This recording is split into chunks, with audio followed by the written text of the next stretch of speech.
টুসু পরবে মেতে উঠেছে বিষ্ণুপুর।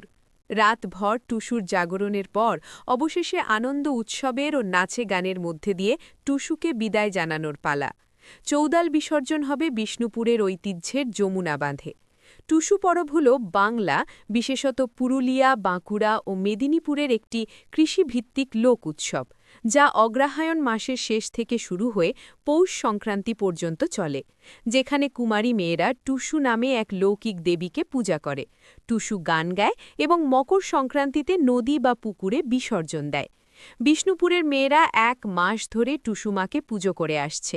প্রতিদিন সন্ধেবেলায় টুসুকে পুজো করা হয়, সাথে টুসু গান গাওয়া হয় এবং পুরনো রীতিরেওয়াজ মেনে মকর সংক্রান্তির আগের রাতে মায়ের জাগরণ হয়, অর্থাৎ সারা রাত ব্যাপী গানবাজনার মধ্যে দিয়ে টুসু পুজো করা হয়।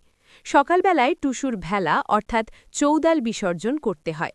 তাই বিষ্ণুপুরের হাজার হাজার মানুষ আনন্দ উৎসবের মধ্যে ও নাচ গানের মধ্যে দিয়ে বিষ্ণুপুরের ঐতিহ্য যমুনা বাঁধের জলে চৌদাল বিসর্জন করতে এগিয়ে চলেছে। আজকে আমরা বিষ্ণুপুরের ১২ নম্বর ওয়ার্ডের যমুনা পাড়া এবং ৮ নম্বর ওয়ার্ড এদিকে সেই জায়গাতে আপনারা জানেন যে বিষ্ণুপুরের ঐতিহ্যের মধ্যে আরো একটা পার্ট, সেটা হচ্ছে টুসু। মকর সংক্রান্তি উপলক্ষে টুসু, সেই টুসু উৎসব শুরু হয়ে গেছে। ভোরবেলা থেকে হাজার হাজার মানুষ আজ এই টুসুকে কেন্দ্র করে এখানে অগণিত মানুষ জমায়েত হয়েছে এবং এই ঐতিহ্য পরম্পরা আজও কিন্তু বিষ্ণুপুরে বিদ্যমান। যেহেতু এটা গুপ্ত বৃন্দাবন, সেই টুসু কিন্তু আজও পালন করা হয়। তারা সারা বছর এই দিনটার জন্য অপেক্ষা করে। মকর সংক্রান্তির পুণ্য তিথিতে তারা এই টুসু নিয়ে যাবে, স্নান করবে এবং তাদের যে রিচুয়াল আছে, পুজো অর্চনা, তারা সেগুলো করবে। একটু আনন্দ এই করতে করতে তারা ভেলা নিয়ে এগিয়ে যাচ্ছে এবং এই যমুনাতে সেই ভেলাকে তারা ভাসিয়ে তারা তাদের ওটা পালন করবে। কতটা উদ্দীপনা মানুষের মধ্যে! দেখুন, এলাকার মানুষরা কিন্তু এই দিনটার জন্য অপেক্ষা করে। যে এত উদ্দীপনা আপনারা দেখতেই পাচ্ছেন, বাদ্য বাজনা সহকারে হাজার হাজার মানুষ, তারা কিন্তু এত ঠান্ডাকে উপেক্ষা করে তারা এসছে। রারবঙ্গের পরম্পরা এটা রারবঙ্গের একদম পরম্পরা বলতে পারেন। আজও কিন্তু তারা এই পরম্পরাকে টিকিয়ে রেখেছে, এই জন্য তাদেরকে ধন্যবাদ। আজকে আমরা মা টুসুকে ভাসাতে এসেছি মা যমুনা বাঁধে। সবাই মিলে এসেছি নাচ গান করে, মাইক টাইক বাজিয়ে বাজনার আরে নিয়ে সব মাকে আজকে বিদায় দেবো।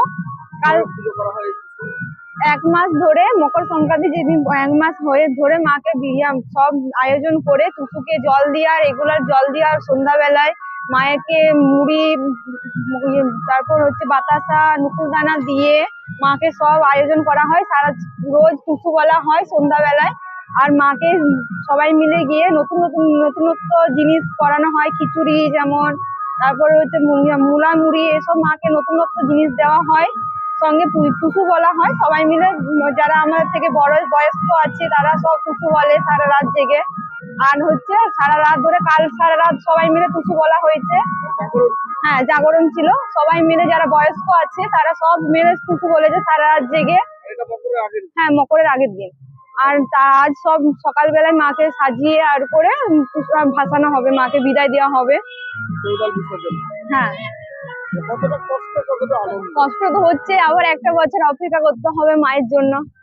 আবার 1 বছর অপেক্ষা পর আবার মা আসবে।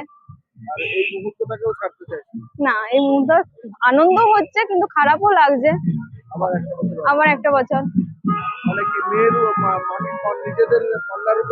হ্যাঁ, মাকে মেয়ের মতোই দেখা হয় এখানে। মেয়ে যেমন, ঘরে মেয়ে থাকলে যেমন হয়, মায়ের যত্ন করা হয় মেয়েদের, সেরকম মাকে মেয়ের মতো সব দেখে। বিষ্ণুপুর থেকে অতনু মিত্র, খবরের দুনিয়া।